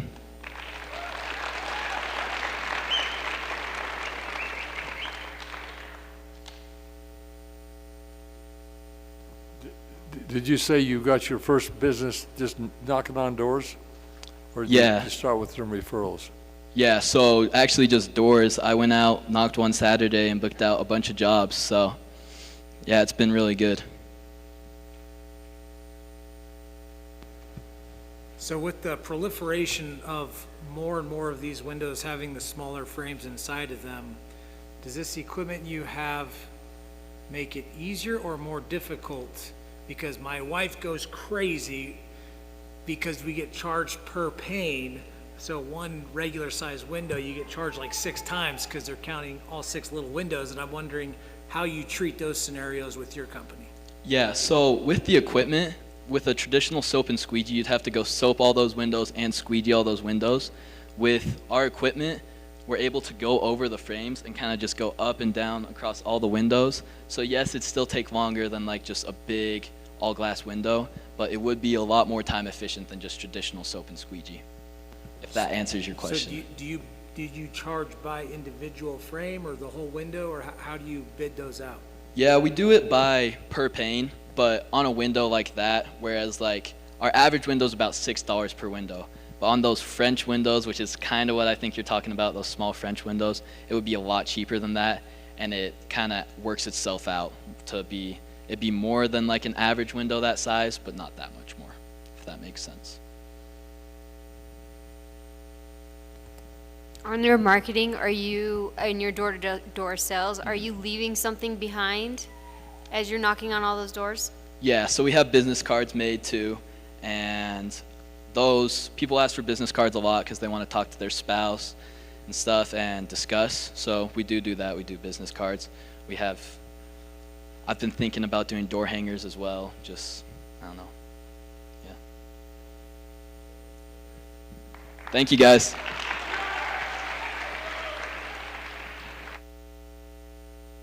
And thank you, Dorius Dental Design, My Advice, and Wasatch Physical Therapy and Sports Medicine. We appreciate your support. Next up is Coleman Childs.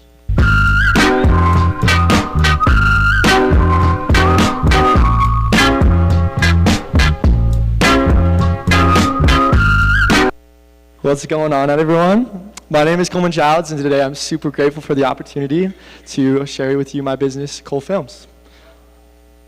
So, let's start out. Oh, sorry, I went a little too fast. To start off, I would love to show you a little video that I have made from some of my work from the past 9 months. So I'll get into it.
So yeah, with that, in the past 9 months when I started my business, I've had the opportunity to shoot sports videography and photography, concerts for some artists, cars like photography and videography, some weddings, commercials for companies, and music videos, and I have loved it. It's been a blast. With that, over in the past 3 months though, I have found to target myself more towards companies and just like associations. So in the past, I've been able to work with BYU, Utah Valley Refugee, Lee Music, Swag Details, Heber Valley Airport, Invest Nest, Water for Life Charity, and Kelly Customs, which that's something that stands out about my business is I believe that every business that has came to you guys tonight, and even everyone out here in the audience, uses video on the daily, and they need me for them to help market their business, but on top of it, just cherish and remember the memories that you make throughout your daily lives.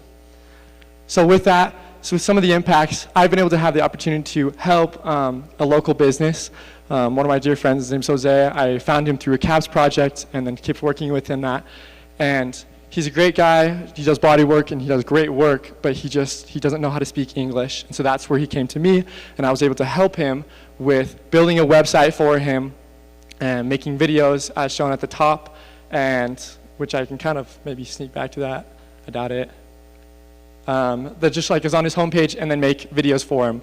And with that, we also made him an Instagram, and as seen in a highlighted red are some of the videos that I've made for him.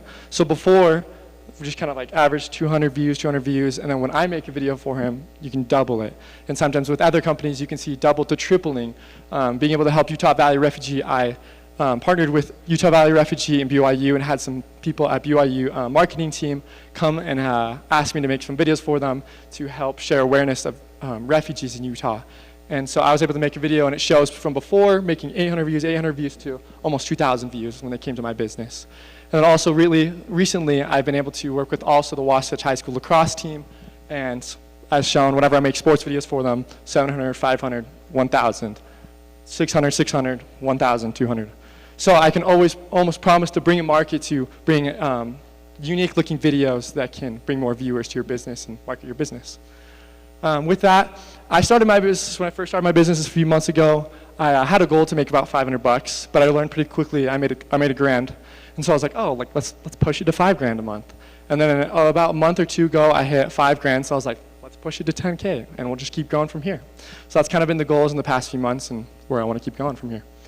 With that, what would your 10K and donations go towards? It's a great question. Equipment, lights, microphones, new lenses. I only shoot with one lens right now, and then we'll rent a second lens or borrow it from the school. And so that would be huge, because that is just something that's been holding back my creativity with clients. Camera cages, camera stabilizers, and the biggest thing is time. Onboarding more editors, because I've had moments in the past where I have to turn away clients because I'm like, oh, I'm so sorry, I don't have the time. I can't reach out, and I can't work with you guys in time for when you guys want it. And so that's something that's been holding back my business, and I hope with your guys' money I'd immediately try to hire and onboard more editors. With that going forward, I'm just building my website. I've been building it for the past month, and I plan to drop it actually within the next week here. And with that, that'll give a better homepage to people that can go and just find how much my pricing is, a little bit more about me, some of my past videos that I've done. And yeah, just with that also going forward, just hiring more editors, of course, and just meeting new friends and making more videos for people. But yeah, that is a little bit about me. And yeah, I believe that together we can make a higher impact to more businesses around the world. Thank you.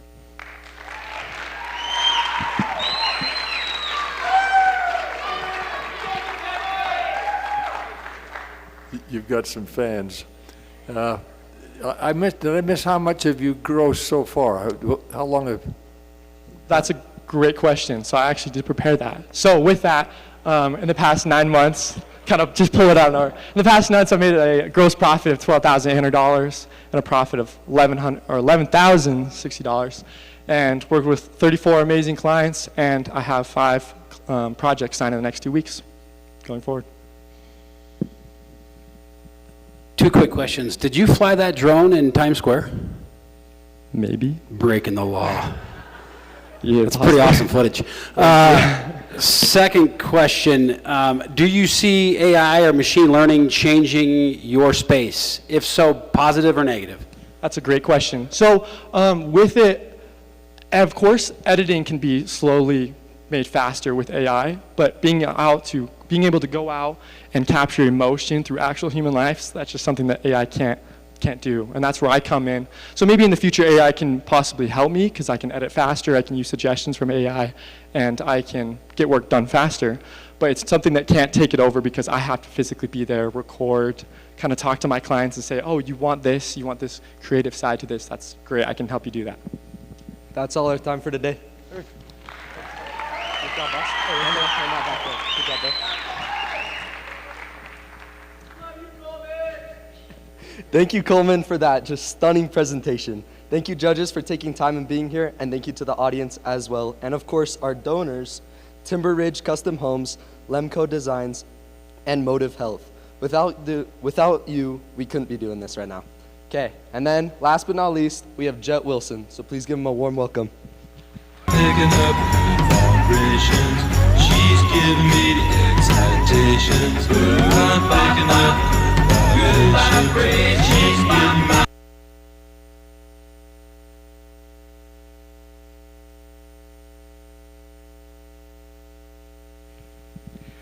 Good evening, everyone. My name is Jet Doyle Wilson.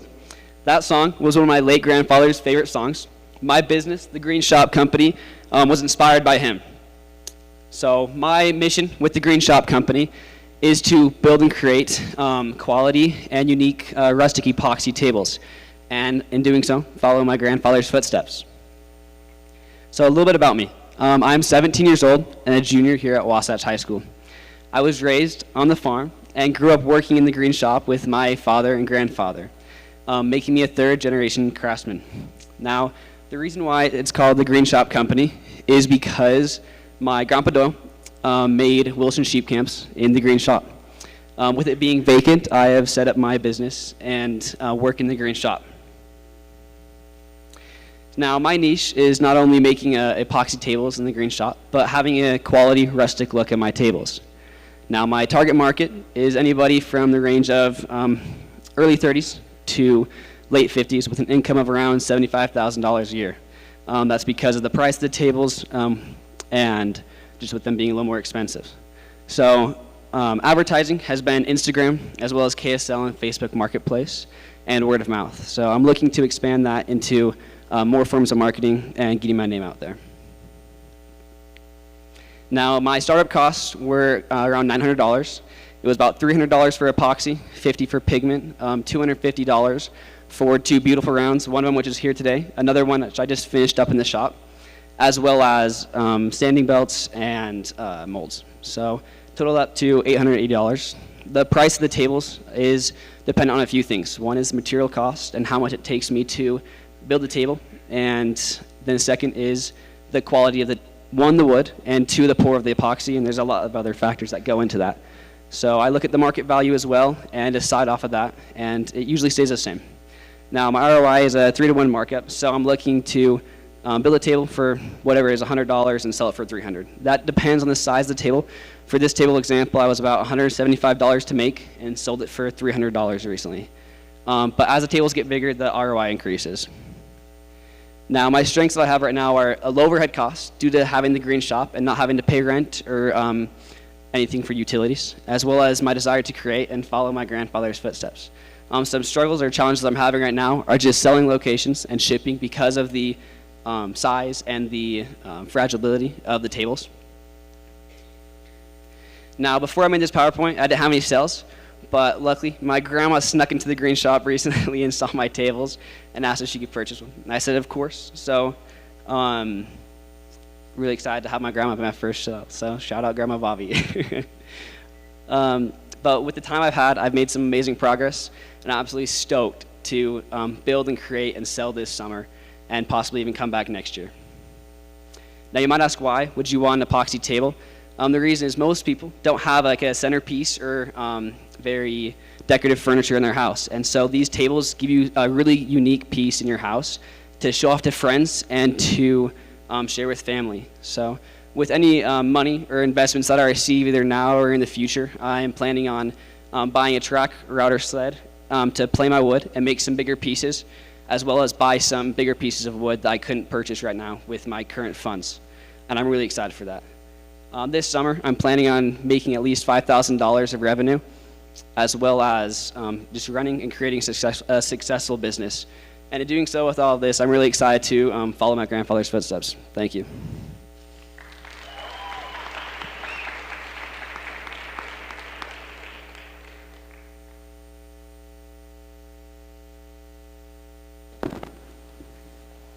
How do you charge for your tables, and did you give your grandma a discount or not?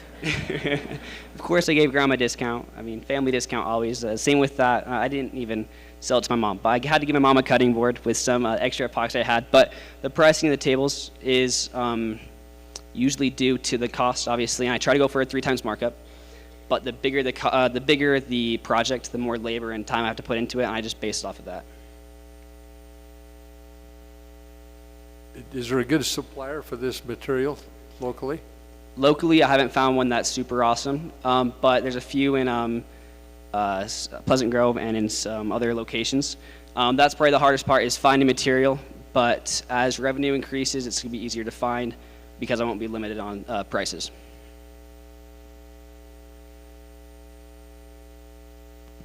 Maybe I missed this in your presentation, but you do the tables, but do you do cutting boards too? Is that what? So any cutting boards, other products are just leftover epoxy that you don't want to waste because it's expensive to buy. So I always have either a cutting board or something left over that I always have ready to go and also sell those on the side. So you're using all the material? All the material, yeah.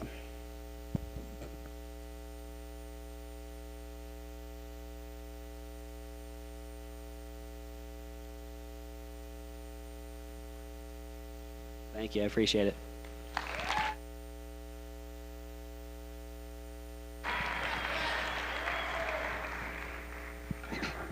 Thank you so much, Jet. Everyone, thank you so much for coming out and supporting all our contestants.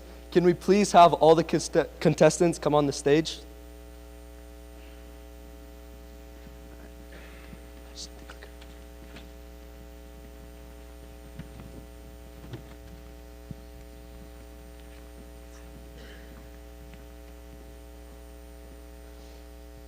All right, we're going to give you a quick rundown of who we had here tonight.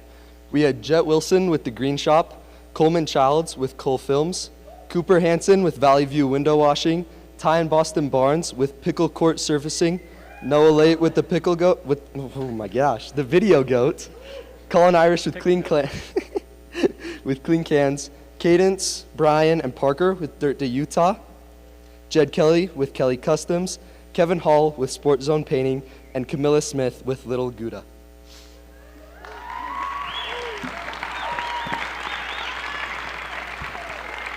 Everyone, it is now the time to vote. Take out your phones, scan this QR code, and pick your top 3.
All right, guys, voting is now closed. Thank you so much for coming out, and we're going to go ahead and get you the results in a few. In the meantime, we'll present a few videos from the past winners of InvestNest. First, here's a video from Ryder Lloyd. Hey, brothers. My name's Ryder Lloyd. I won the state InvestNest competition last year with my Timpanogos livestock hog operation. As of right now, I live in Leedy, Oklahoma. I'm doing online school, getting my associate's degree in ag business. I live and work at Goss Livestock. They are basically the kings of the show pig industry right now. Learning how they run their operation, everything that goes into it. My business update. I'm fortunate enough to own a few sows here, and eventually, once I get out of school, I will be able to spend the money that I've been saving that I won from InvestNest last year to go and build onto my sow herd. But anyway, I'm just sitting on that money right now, kind of just saving it up. I'm going to be completely honest with y'all. I was not a straight A student. I barely even graduated high school. I kind of struggled in high school. But I found out what I love, and it's this show pig industry, and I fell in love with it. I kept working hard on it. I probably went to high school, smelled like pig poop, probably got made fun of for it, but whatever. I kept my nose to the grindstone, kept on working hard, and the InvestNest has really helped all that pay off, really. So that's what I like about the InvestNest deal. It gives us kids, there's not many of us young entrepreneurs in the world out there, so I want y'all to stick to it, keep doing what you love, keep on going, guys. Keep on going. That's all I can say.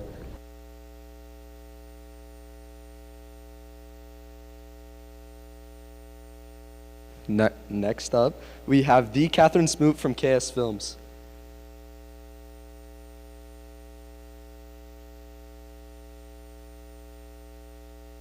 Hi guys, I'm Catherine Smoot. I am the owner of C.A.P.S Films, other known as Catherine Smoot Films. I am a wedding and event photographer and videographer.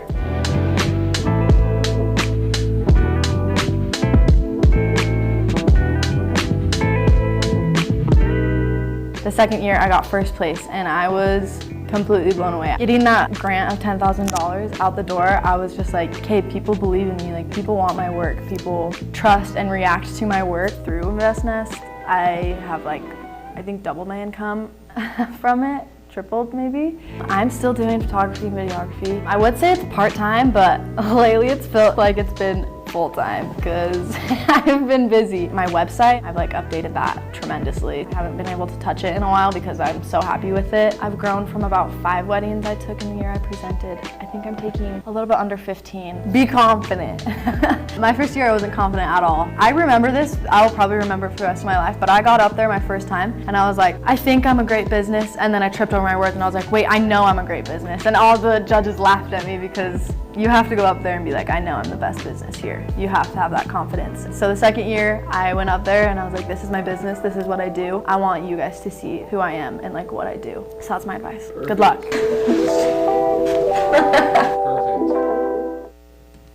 All right, and then we have another video from our last year's winner, or 2 years ago winner, Isaac Hardy.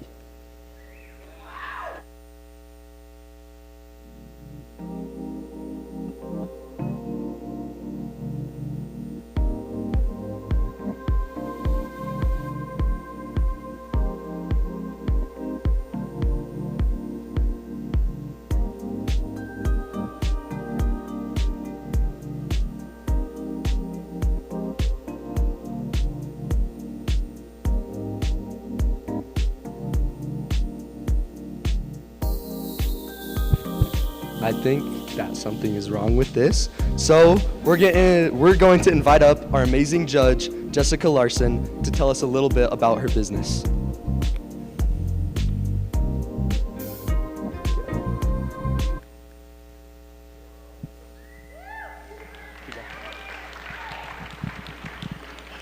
Thank you so much for having me as a judge here. This is such an honor to be part of the up-and-coming entrepreneurs of the Valley. I wish that I had this in high school because I would have had a little bit of a leg up, but Sue's Cookies really started, I talked about it in my bio, but at the age of 10, I needed a real cash register. So that's probably where my parents would tell you that's how it started.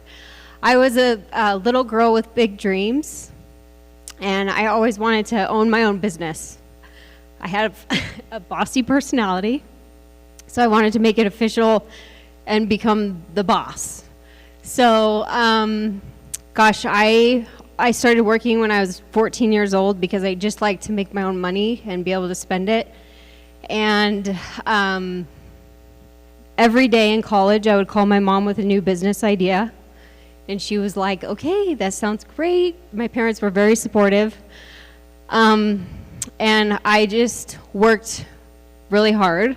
I did 4-H growing up, and I contribute my work ethic to that. So now I force my children to do it. Anyways, when I graduated college, I met the love of my life, and we moved to Midway.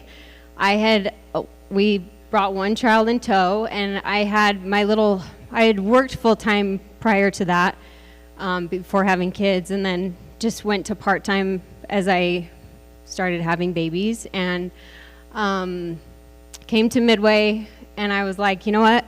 I just need a little side job at home to keep myself busy. So I made my mom job, the side job, making cookies. So in 2013, I made it official with a cottage license, and I started selling cookies to local businesses, and Quench It being one of those. She came and begged me at a Christmas market at Dave's Market to see if I would sell her cookies. And gosh, it just grew. So I was baking nights, weekends, holidays, up with babies, all the things. It was a lot of work.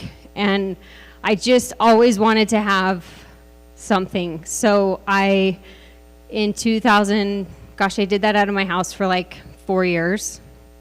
And then I was like, I had my third baby. There were cookies everywhere. My husband's like, you got to get this out. So either it was time to move on or move out of the house. So Sue's Cookies in Midway came up for lease, the building, and I had called the business owner, and he basically said, you are going to have to sell a ton of cookies to pay for this. And I said, okay. So we moved in. We had our kickoff in March of 2000, gosh, it would be 2018, I think. No, I don't even know. Anyway, so I built that business and ran it for 6 years. There were a lot of ups and downs. As anything in any business, it's all consuming. You think about it all the time. So I ate, breathed, and slept it all the time. And my husband was a great supporter in the whole thing. His favorite part of the story is that people always asked him, so do you help with the cookies? I said, no, somebody has to pay for it. So it was about year 4. It was one of the biggest milestones when preparation and timing struck. It was a great year, and we hit $1 million in gross sales, and it was a huge win.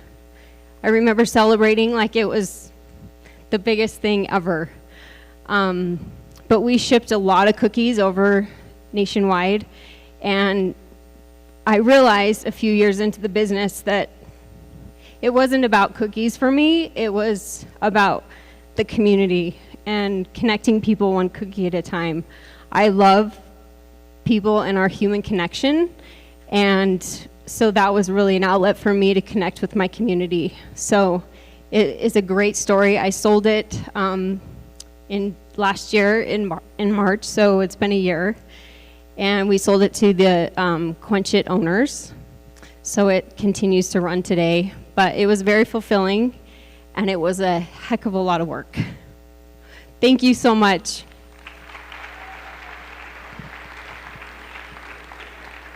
Thank you everyone so much for coming out. We're just finishing getting our votes tallied, so we'll get the results to you in a few minutes.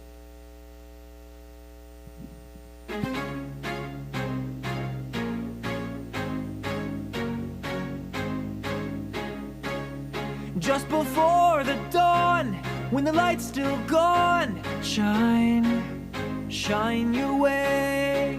And you may not know where to go to shine, shine your way. Open road, but it's still dark. Build a fire from a spark and shine, shine your way. Feed the feeling in your heart. Don't conceal it, then you'll start to find your way. No one can stop what has begun. You must believe when I say all of your tears will dry faster in the sun. Starting today, shine, shine, shine, shine your way.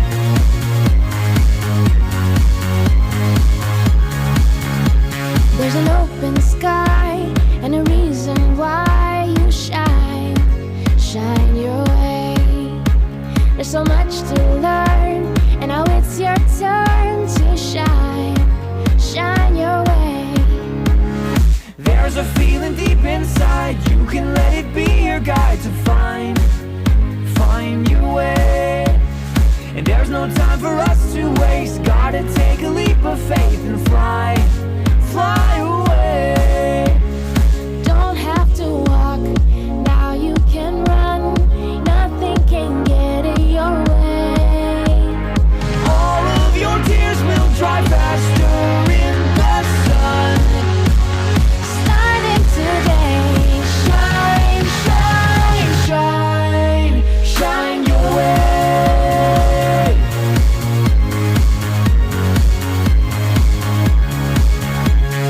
Morning is breaking, darkness is fading. we've found our way to the light. It's such a beautiful sight. Anytime, anywhere, turn around and I'll be there to shine, shine your way. Like a star burning bright, lighting up your darkest night. I'll shine, shine your way. now I can see You are the one sent here to show me the way. all of our tears will dry faster in the sun. Starting today, Shine, shine, shine, we're on our way. Shine, shine, shine, that's what we say. Shine, shine, shine, shine your way. All right, guys, this has been such an amazing event, and I would like to remind everyone that everyone in this row, every group has won $1,000 to this point so far. So give them a big round of applause.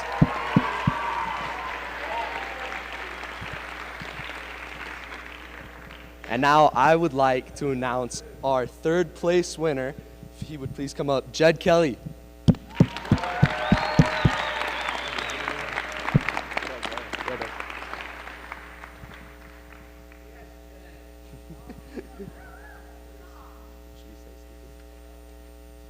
What do you have to say? Thank you, everybody, for voting for me. I'm going to use this money to do great things. Yes, sir. Here, watch out. All right. And then for our second place winner, I would like to announce Ty and Boston Barnes from Pickle Court Surfacing.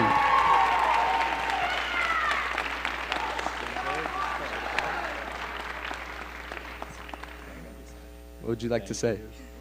Thank you so much, everybody, for voting for us. Thanks, everybody. This is awesome.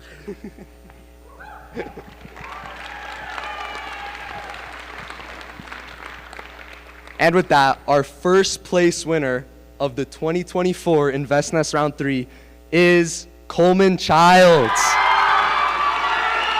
job, my dog. Get right up here.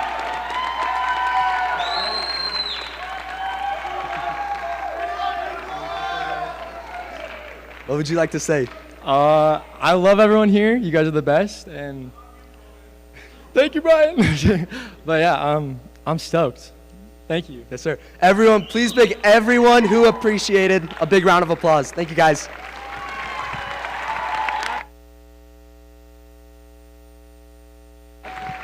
Oh, yeah. End it off, buddy. This has been such an amazing event. A big thank you to our judges, Jim Ritchie, Dave Studdert, Devin Johnson, and Jessica Larson.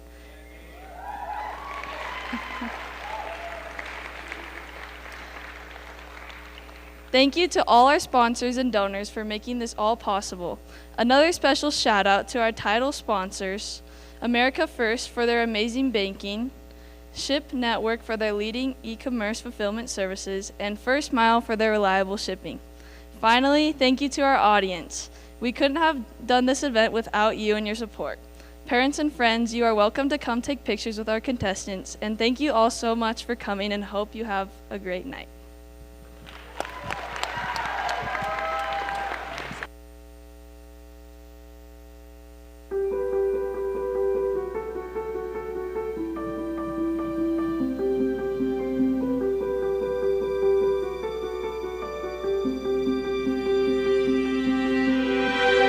I close my eyes and I can see a world that's waiting up for me, that I call my own. Through the dark, through the door, through where no one's been before, but it feels like home. They can say it all sounds crazy. They can say I've lost my mind. I don't care, so call me crazy. We can live in a world that we design. 'Cause every night I lie in bed, the brightest colors fill my head. A million dreams are keeping me awake.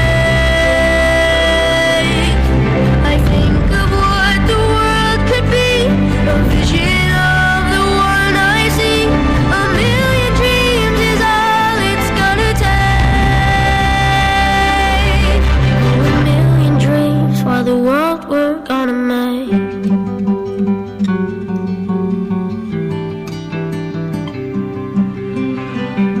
There's a house we can build.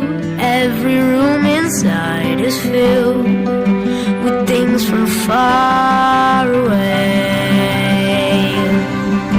Special things I compile, each one there to make you smile on a rainy day.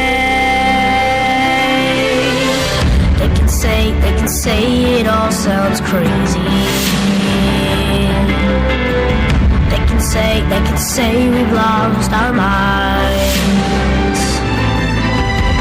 I don't care if they call us crazy. Run away to a world that we design. Every night I lie in bed, the brightest colors fill my head. A million dreams keeping me awake. I think of what the world could be, a vision of the one I see.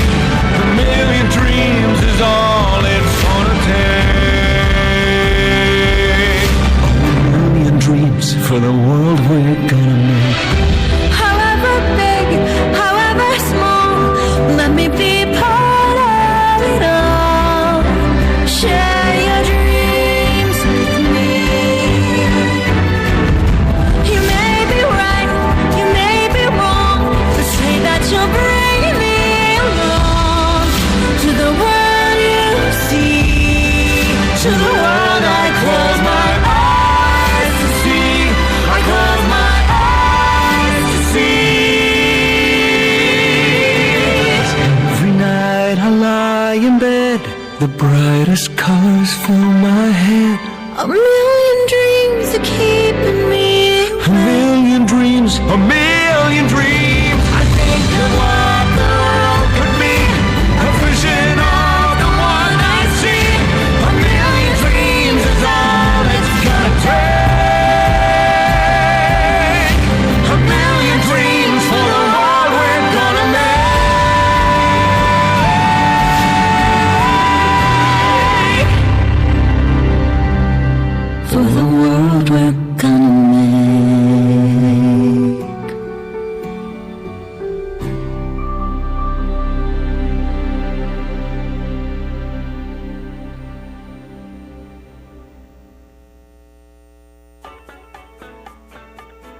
testimonies.